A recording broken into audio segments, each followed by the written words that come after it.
Sanamente es una coproducción de CNN Chile con fundaciones Rasmus y Grupo CAP. Presentado por H.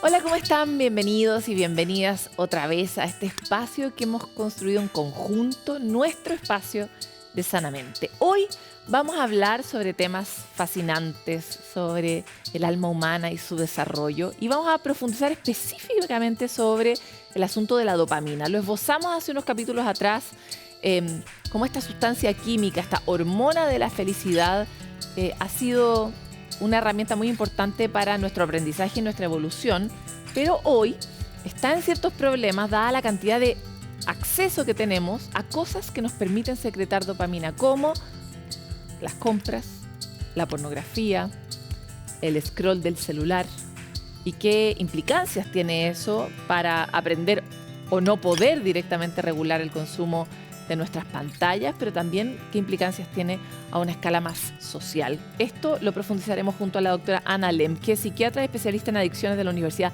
de Stanford, en una conversación muy interesante que así de entradita se las recomiendo. Pero además vamos a hablar sobre cómo se pueden enfrentar los conflictos en el ambiente laboral, y por supuesto le preguntamos a los expertos que nos hagan sus recomendaciones en estas materias, porque son uno de los temas que tienen que administrar las organizaciones hoy en día y probablemente más a futuro. Todo esto y tanto más en este capítulo fantástico que comienza de Sanamente. Bueno, ustedes saben que es difícil no vivir para trabajar, porque realmente estamos muchas horas dentro del trabajo. Y lo que ocurre en ese espacio nos afecta directamente, nos gastamos buen pedazo de nuestra vida ahí adentro. Por lo mismo, muchas veces pueden ocurrir, dada la naturaleza humana, distintos tipos de conflictos, de diferencias, y la manera en que se administran esos conflictos termina impactando para bien o para mal en la salud mental de los colaboradores. En la siguiente nota de Magdalena Fuensalida vamos a abordar este escenario, cómo podemos abordar los conflictos laborales, cómo podríamos resolverlos de mejor manera, todo en este espacio que viene a continuación. Cada trabajo es diferente, pero hay algo en común. El ambiente laboral es clave, un espacio en el que pueden aparecer conflictos pequeños o algunos que pueden escalar hasta llegar a interferir en cómo se realiza el trabajo. Por eso es necesario encontrar herramientas que nos permitan abordarlos. La importancia de las power skills o habilidades poderosas, o también mal llamadas blandas, radica en que en una era donde hay una digitalización importante, donde tenemos presencia de la inteligencia artificial, una era en la que surgen también nuevas normativas como la ley Karim, empieza a cobrar relevancia estas habilidades que tienen relación con cómo interactúo con otros en mi día a día y qué tan efectivo soy a nivel emocional, a nivel personal, a nivel interpersonal. Existen diferentes niveles de conflicto. Por ejemplo, un problema entre compañeros que puede llegar a generar bandos en el espacio de trabajo.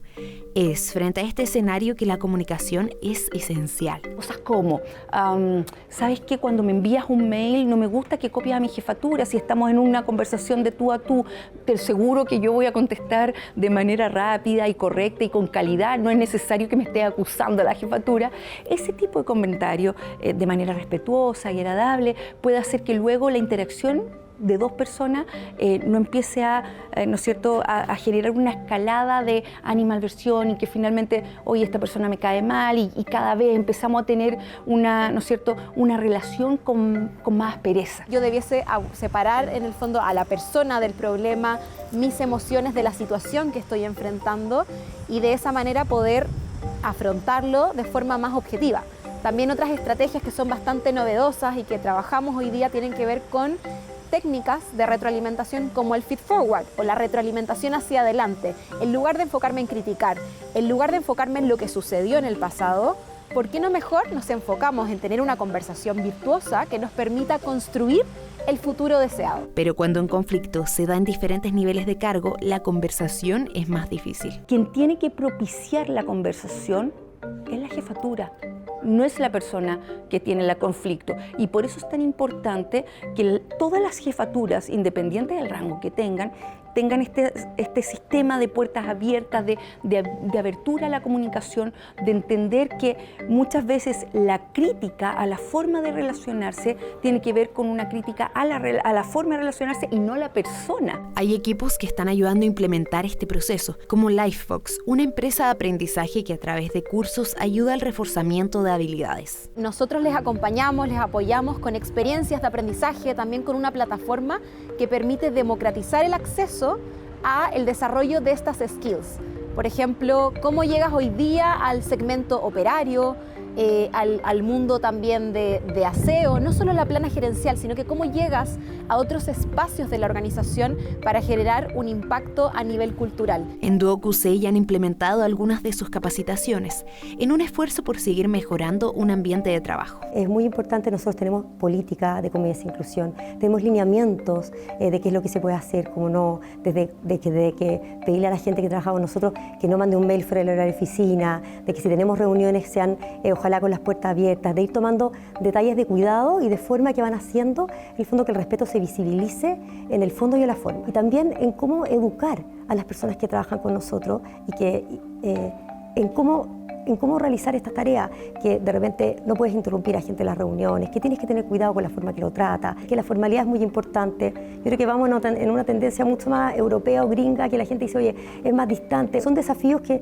han llegado para quedarse. Desde el 1 de agosto comenzó la aplicación de la Ley Karen, donde es obligación de todas las empresas tener un protocolo de prevención de acoso sexual, laboral y violencia en los entornos de trabajo, aunque lo ideal es que exista uno para todo tipo de conflicto. Pero ¿por dónde se parte? ¿Es tan simple como mandar un documento con los lineamientos de qué se tolera y de qué no? Expertas apuntan a que se necesita crear una cultura de empresa y, por sobre todo, aplicar a través del ejemplo. Si tenemos unas jefaturas que dicen garabatos, que gritan, que maltratan de frentón, es muy probable que luego los mandos medios comiencen a hacer lo mismo con las personas que trabajan en su equipo. En ese sentido necesitamos entonces una política clara dentro del procedimiento, pero además el ejemplo, porque finalmente la cultura se modifica a raíz del ejemplo. No es suficiente solo trabajar con líderes, solo trabajar con colaboradores.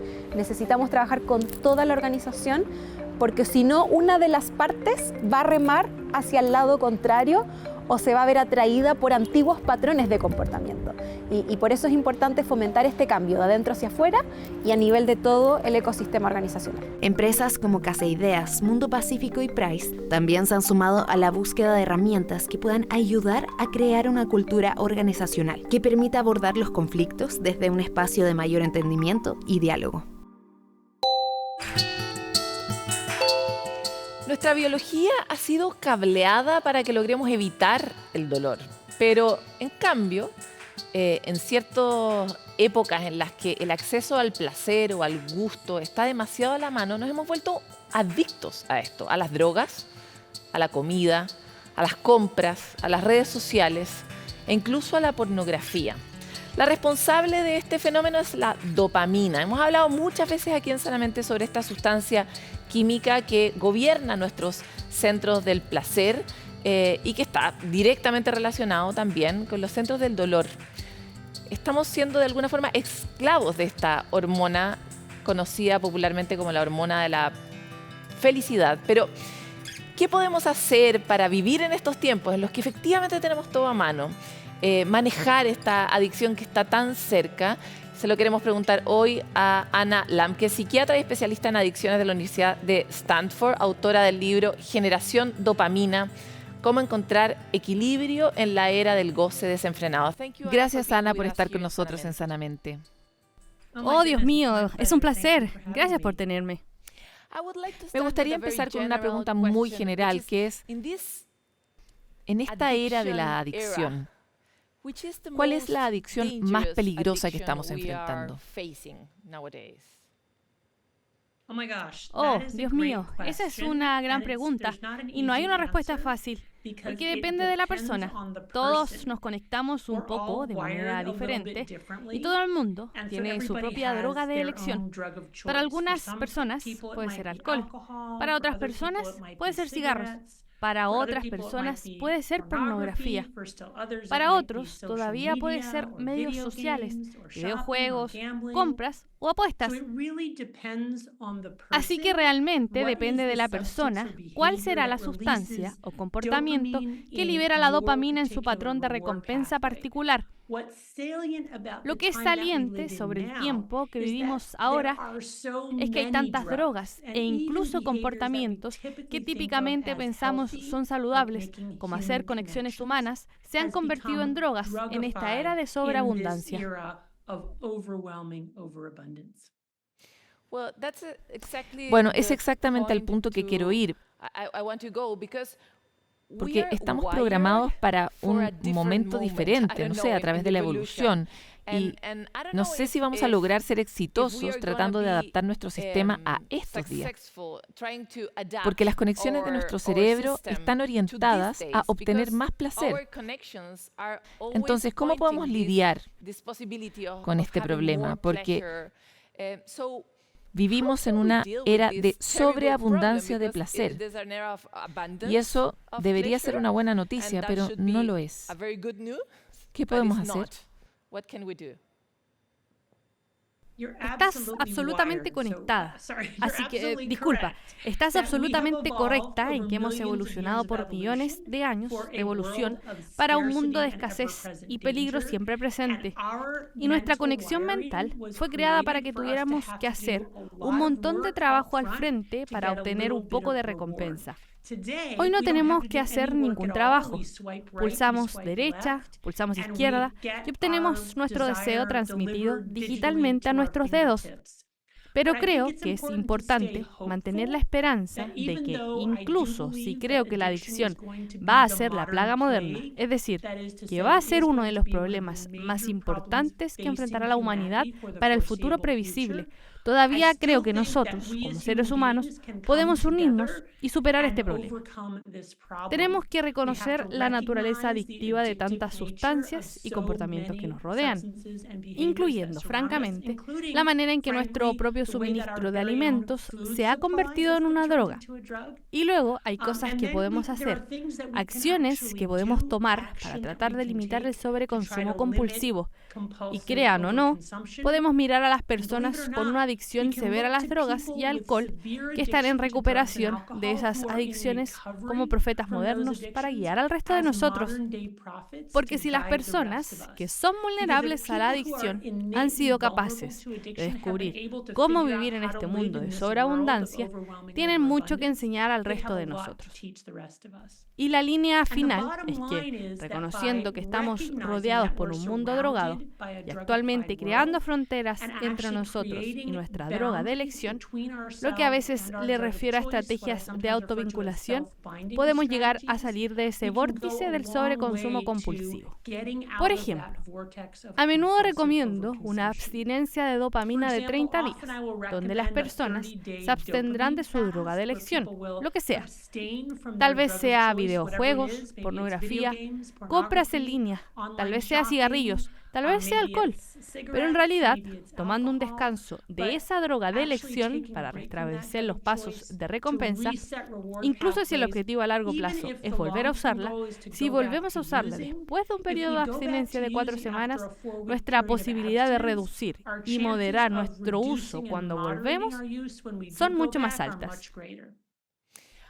Ana, me gustaría detenerme en ese punto porque no sé si estoy equivocada y por favor corrígeme.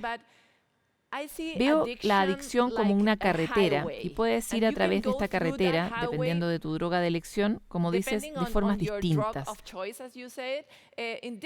Puedes pasar usando alcohol o usando cualquier tipo de drogas o incluso la pornografía. Entonces, si detengo, por ejemplo, la pornografía, ¿voy a buscar necesariamente otra manera de ir por la misma carretera? Sí, qué buen punto. Y me encanta tu analogía. Hay muchos vehículos diferentes que podemos usar en la carretera de adicción. Así que una de las cosas que hablamos explícitamente en la clínica es que debemos tener cuidado con lo que llamamos adicción de cruce. Así que la adicción de cruce es donde dejamos una sustancia aditiva o comportamiento, pero luego la reemplazamos con otra. Y todos somos muy vulnerables a eso. Así que realmente recomendamos que bien, si decides que vas a dejar el cigarro, eso no significa que ahora puedes aumentar tu fumante, o si vas a dejar de corte, no necesariamente quieres, en lugar de eso, comer pasteles, porque todo esto desencadena este camino de recompensa de la dopamina. Pero queremos enfocarnos en una sola droga de elección que es realmente problemática en nuestras vidas. Intentar abstenerse de eso por 30 días. Intentar reemplazar los caminos de recompensa sin aumentar la consumación de otras sustancias y comportamientos que reemplazan. Y, lo crean o no, lo que prescribimos a la gente es algo que se llama hormesis, que es intencionalmente hacer cosas que son dolorosas o difíciles, como una manera de reemplazar los caminos de recompensa. Así que esto es cosas como involucrarse en ejercicio, o tomar un baño con agua fría, o ayuno intermitente. Ahora, no estoy hablando aquí de cortarnos. De hecho, el cortarse a sí mismo trabaja en el corto plazo para liberar opioides endógenos y hacernos sentir mejor. Estamos dañando nuestros cuerpos, por supuesto. Pero también se detiene muy rápidamente cuando el cuerpo y el cerebro se habitúan o se adaptan a eso. Lo que estamos hablando es de un tamaño correcto de dolor.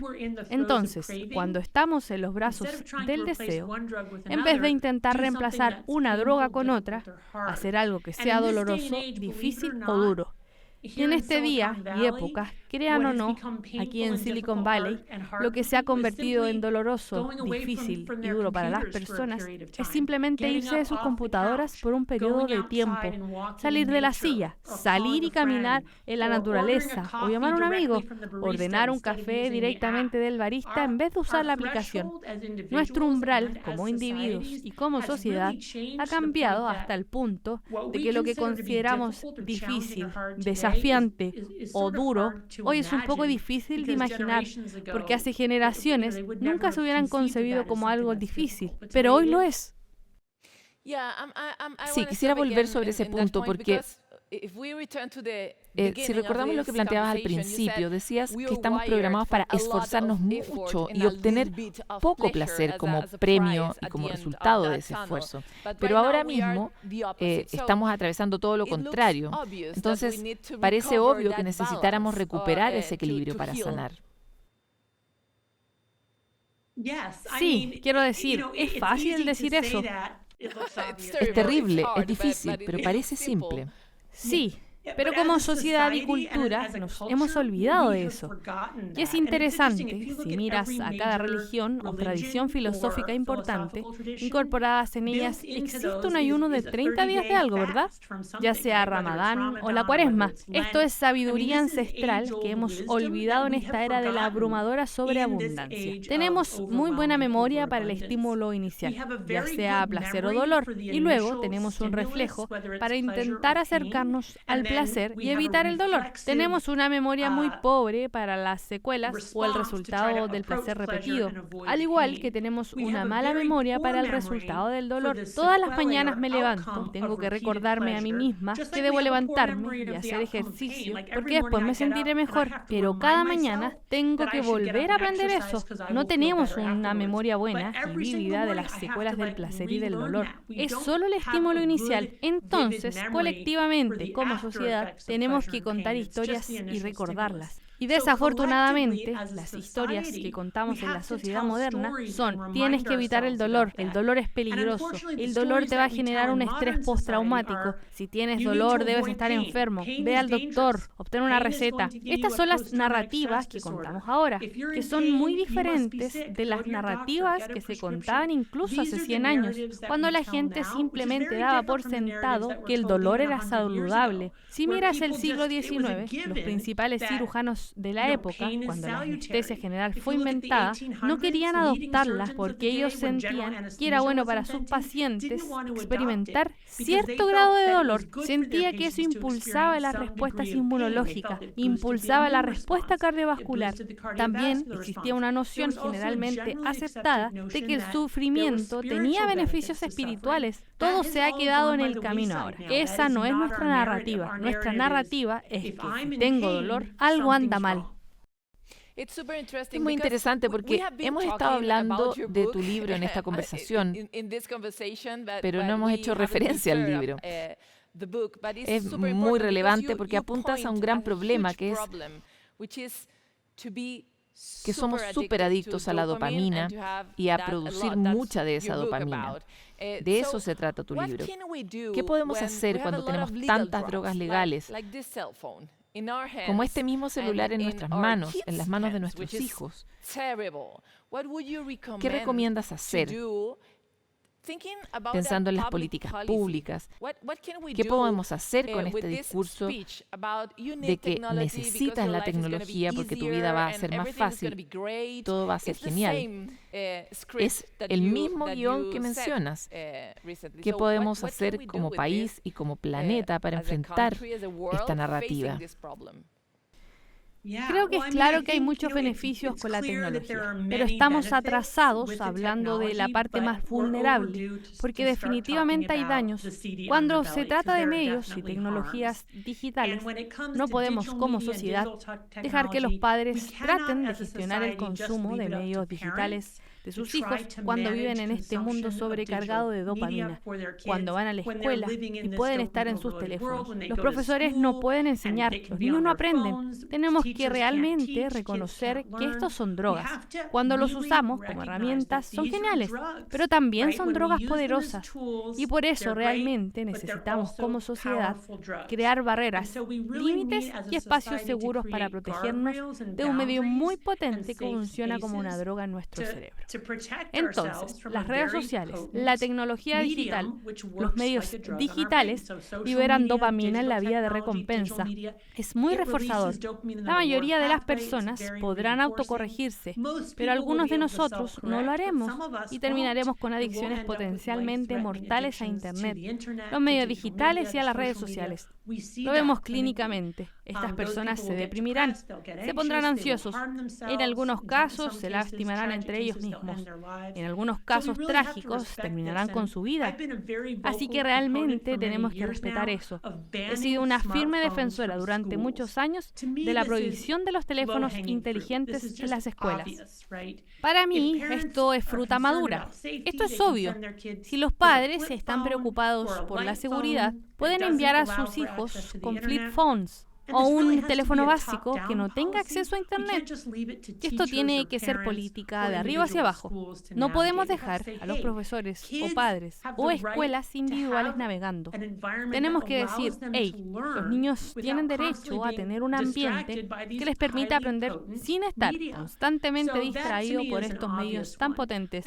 Eso para mí es obvio. Creo que necesitamos incentivar, mandatar que las corporaciones que crean y se benefician de los medios digitales se sienten a la mesa y nos ayuden a resolver este problema. Esto ya no es solo un problema individual. Esto es un problema colectivo. Puedes enviar a tu hijo a la calle a jugar a las escondidas, pero si no hay otros niños para jugar, no va a funcionar. Sí, quería preguntarte por TikTok, porque he leído muchos artículos científicos, especialmente sobre los niveles de adicción que esta red social produce. ¿Estás de acuerdo con eso?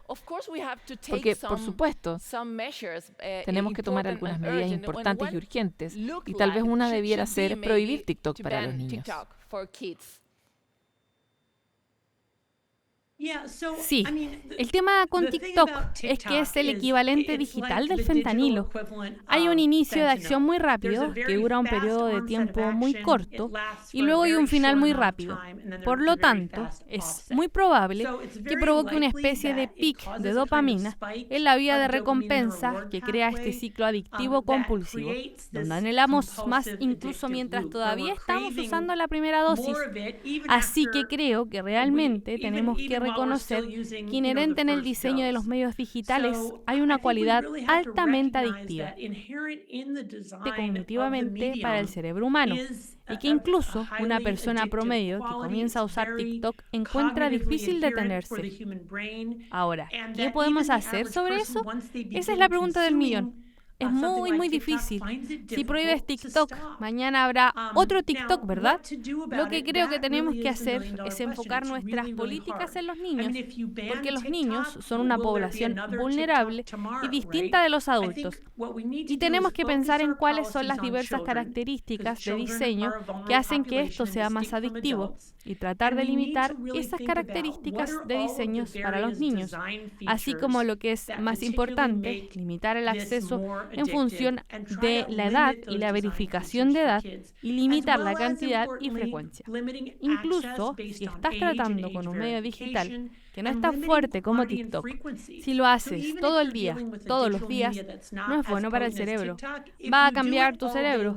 Entonces, realmente queremos pensar en reducir la cantidad y la frecuencia, tener un sabático digital, algunos días en los que limitemos en gran medida nuestro consumo juntos con familias, como escuelas, como comunidades.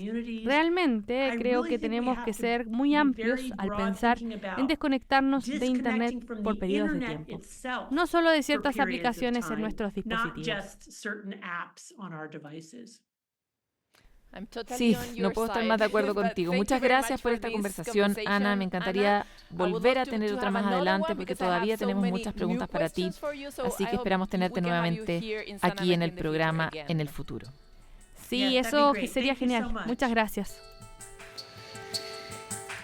¿Qué cantidad de información relevante para empezar a hacernos cargo de un problema que es una lata mirar? Porque hacerse cargo de prohibir cosas debe ser una de las peores tareas que quiere de partida un padre o una madre, pero también una política pública en un país como el nuestro, donde prohibir es feo, ¿no? La gracia es que cada uno decida.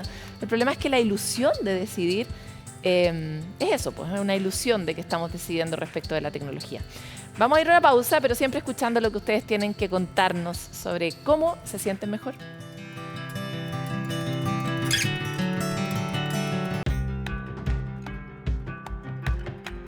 Lo que a mí me ha ayudado últimamente en el tema del estrés es, por un lado, que me inscribí en un taller de pintura, que eso hace que evada un poco del tema del estrés diario.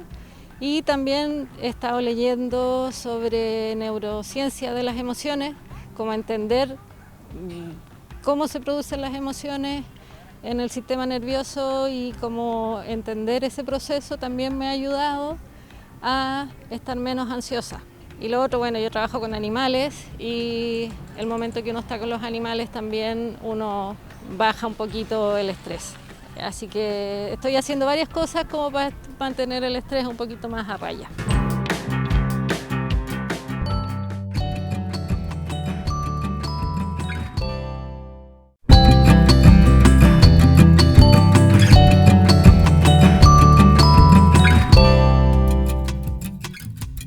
¿Es importante compartir nuestra orientación sexual? Es una pregunta que muchos quizás hoy día se hacen para poder saber hasta dónde hablar del tema, o incluso muchos no saben hasta dónde preguntar.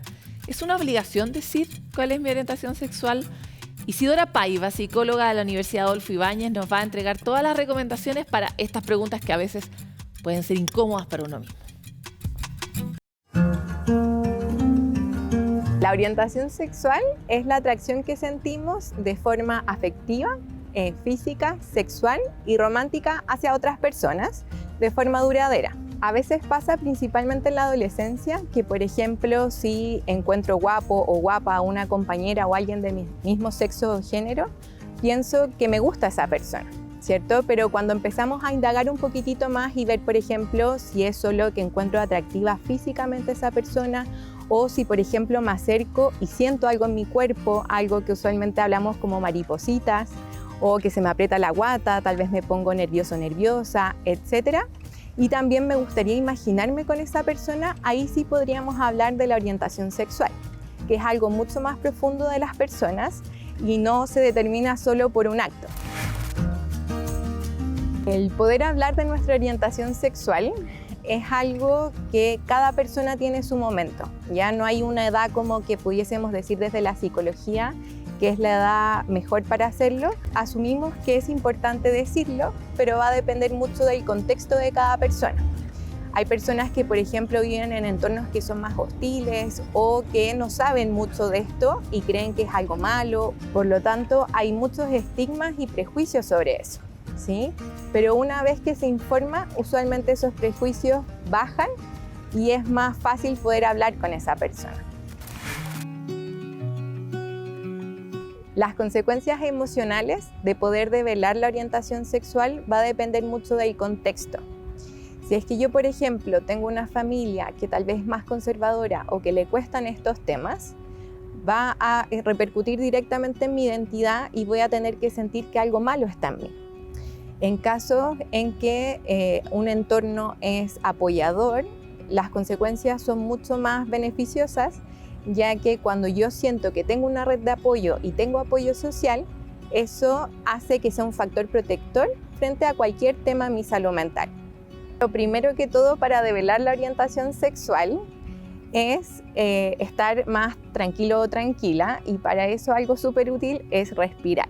También ver qué persona puedo tener aliada dentro de mi círculo y ver mi contexto.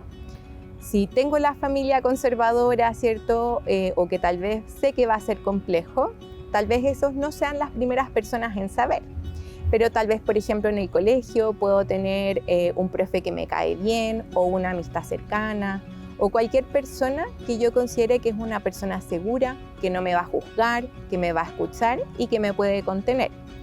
Y por supuesto, en casos en que sentimos que esto es mucho más tenso, poder acudir a apoyos más especializados con profesionales que trabajan en esto. Ya que recuerden que no es una enfermedad, no es algo malo, solo que hay mucha desinformación.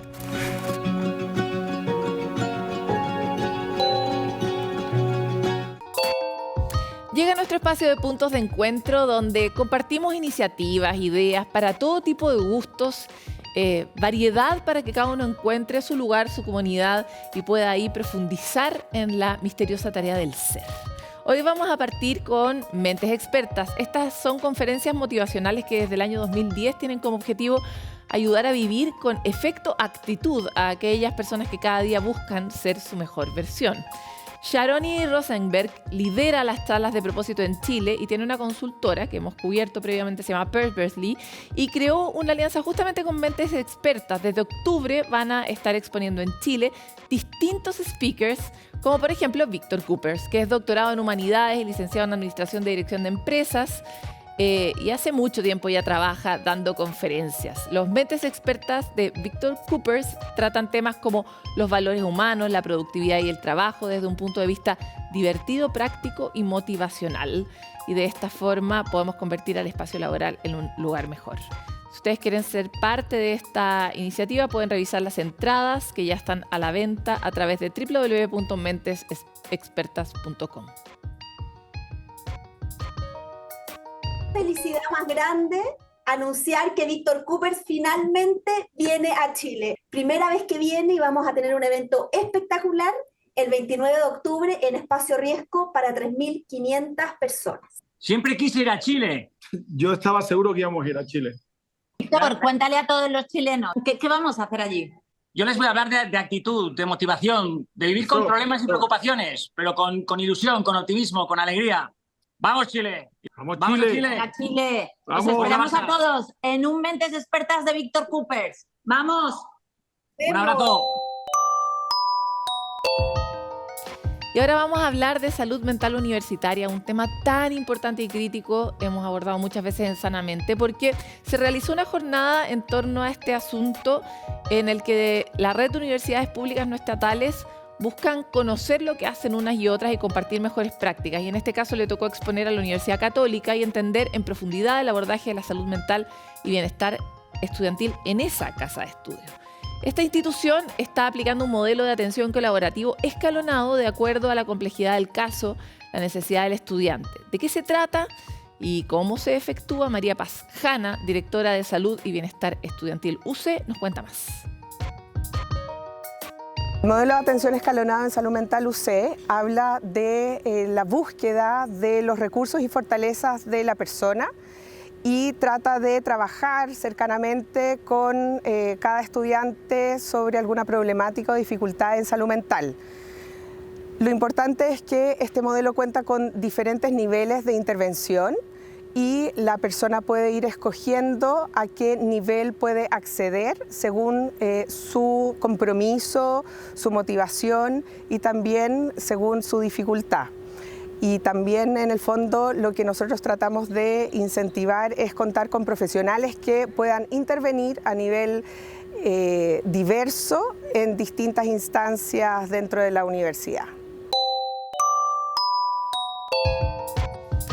Voy a entrar en modo olímpico porque efectivamente gracias a las Olimpiadas que están ocurriendo ahora en París 2024 ha vuelto a estar en conversación la preocupación por el bienestar de la salud mental de los deportistas que participan de este gran evento. Mucho de esto en parte marcado por lo que le ocurrió a la gimnasta estrella Simone Biles, quien se retiró de varias competencias en Tokio 2020 por problemas de salud mental, pero además después salió en un documental contando toda esta historia que está disponible en Netflix, ya lo recomendamos antes. Bueno, para apoyar al equipo, el Team Estados Unidos de Gimnasia decidió que en estas Olimpiadas iban a tener otro fichaje. Es Beacon, un perrito terapéutico de 4 años que actúa como una especie de esponja emocional, ayudando a las gimnastas a aliviar tensiones, acompañándolas en las pistas de competición, ayudándoles a regular el estrés y la ansiedad, y pueden estar en ese momento muy necesitadas, pues Beacon está muy disponible para dar amor como buen, lindo perrito precioso que estamos viendo ahí.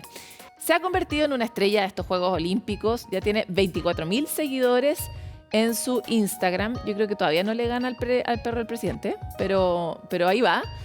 Queremos escuchar lo que dice el perro. Ah, ¿se imaginan? No, los expertos en estos temas. Si bien el ejercicio es fuente de salud mental para el ser humano, cuando estamos hablando de deporte de alto rendimiento, tenemos que poner el foco en el alto perfeccionismo, la autoexigencia y la gran tolerancia a la frustración que deben desarrollar las personas que se encargan de esta área. Hay muchas formas de ayudar a controlar un estrés en un ser humano o en cualquiera, incluso en un deportista. En este momento, los animales de acompañamiento emocional se están usando de manera amplia en el mundo. Ellos ayudan a tener un contacto emocional, sin duda, aumentan los niveles de relajación de las personas y esto necesariamente se ha visto en algunos estudios que logra mejorar la salud mental de los individuos que usan este recurso. Qué cosa más preciosa, ¿no? Uno mismo secreta miles de hormonas puro viendo las fotos, así que los invito a seguir a este perrito precioso, el mejor deportista del Team Estados Unidos. Y nosotros queremos ir a la calle a escuchar sus consejos, los que ustedes tienen en su día a día para sentirse mejor. Me llamo Ramón Mazuela, tengo 23 años, estudio Derecho y cuando tengo un mal día me encanta ver películas de Adam Sandler en Netflix, comedia, 10 de 10. Libera tensiones, uno se ríe, se despeja, ya después de 10 minutos uno ya se olvidó de los problemas, uno está ahí metido en la película, así que sí, eso principalmente.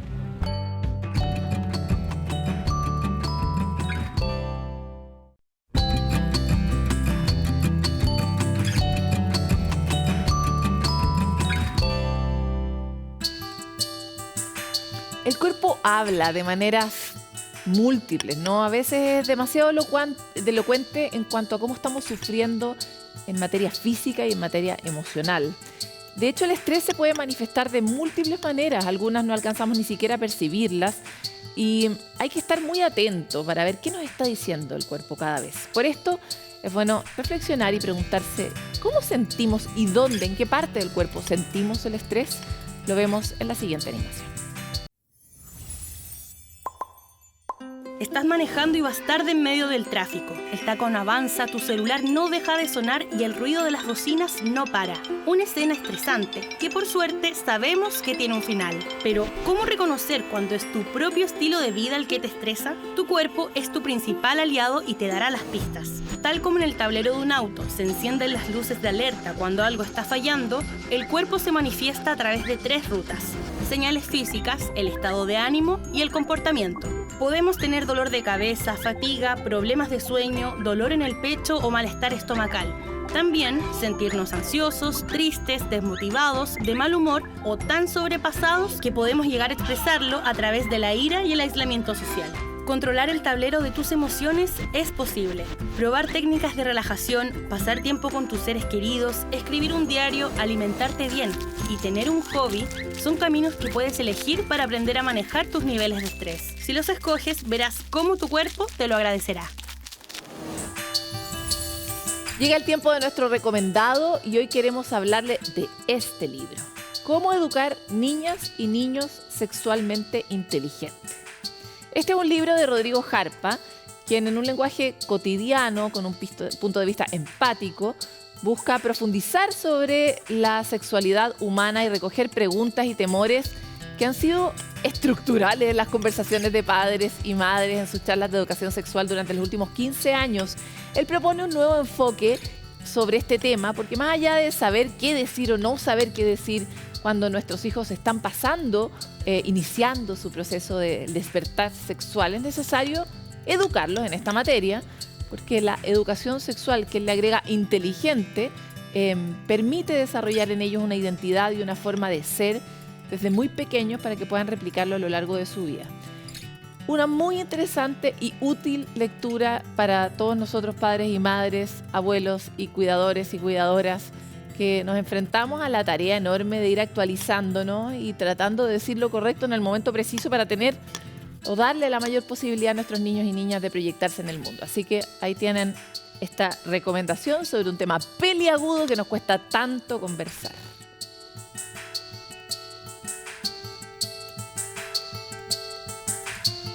Hola, queridas amigas y amigos de Sanamente. Soy Rodrigo Jarpa y los quiero invitar a leer mi libro Cómo educar niñas y niños sexualmente inteligentes.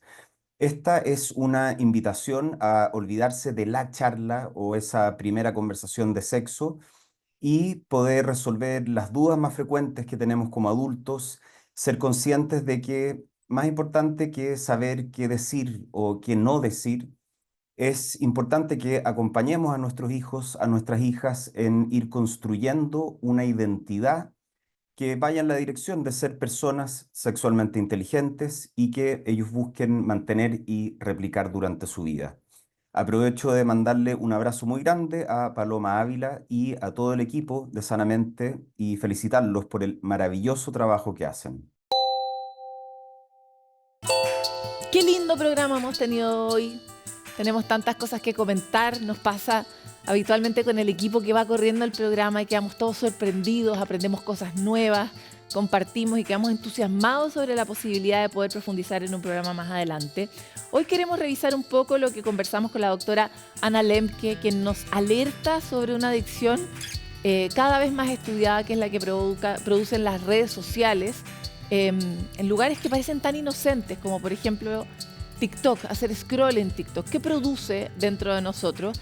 Y cómo este acceso, muchas veces ilimitado, que le damos a nuestros niños desde muy pequeños, produce un nivel de adicción y un ciclo que para ella es comparable incluso al fentanilo. Es como el equivalente digital al fentanilo, generando compulsiones dentro de los niños, adicciones compulsivas. Un dato alarmante considerando que de hecho desde muy chiquititos muchos niños pueden acceder a esta red social y muchas veces sin la atención permanente de qué están viendo los niños por parte de nosotros los padres. Por eso, una alerta para los padres, una alerta también para el sistema en general, para la sociedad en su conjunto que necesita generar políticas públicas para abordar esta avalancha de adicciones que está generando nuestro acceso y nuestra disposición de la tecnología. Pero quisiéramos además, para cerrar, recordarles que está en la página de la Subsecretaría de Previsión Social toda la información disponible para que, si ustedes tienen dudas sobre la implementación de la ley Karin, que entró en vigencia a partir del 1 de agosto, puedan ir ahí. Esta normativa, como ustedes saben, busca garantizar espacios laborales seguros libres de acoso. Acoso en todas sus versiones. ¿Cómo podemos denunciar? ¿Dónde podemos denunciar? ¿En qué casos corresponde denunciar? Todas esas dudas que muchos tienen, porque de hecho pueden estar viviendo una situación de acoso dentro del trabajo, las pueden despejar en la página web www.previsionsocial.gov.cl/leykarin. El cambio de las normas y la transformación social es un proceso lento al que todos tenemos que acostumbrarnos, pero definitivamente avanzan en que todos y todas podamos sentirnos mucho mejor en los lugares donde pasamos tanto rato de nuestra vida, que digamos no a la violencia, a la agresión y a todo eso que nos puede estar afectando en ese lugar. Nosotros ya nos estamos yendo, pero permanecemos siempre en contacto con ustedes a través de las distintas redes sociales, a través de nuestra página, por supuesto siempre atentos a lo que nos quieran comentar, sugerir y pedir de contenidos.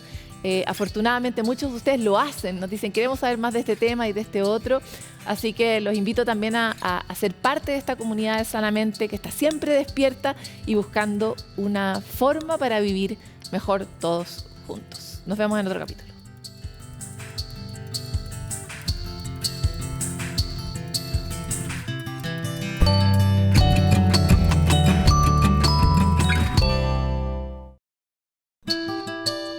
Sanamente es una coproducción de CNN Chile con fundaciones Rasmus y Grupo CAP. Presentado por H.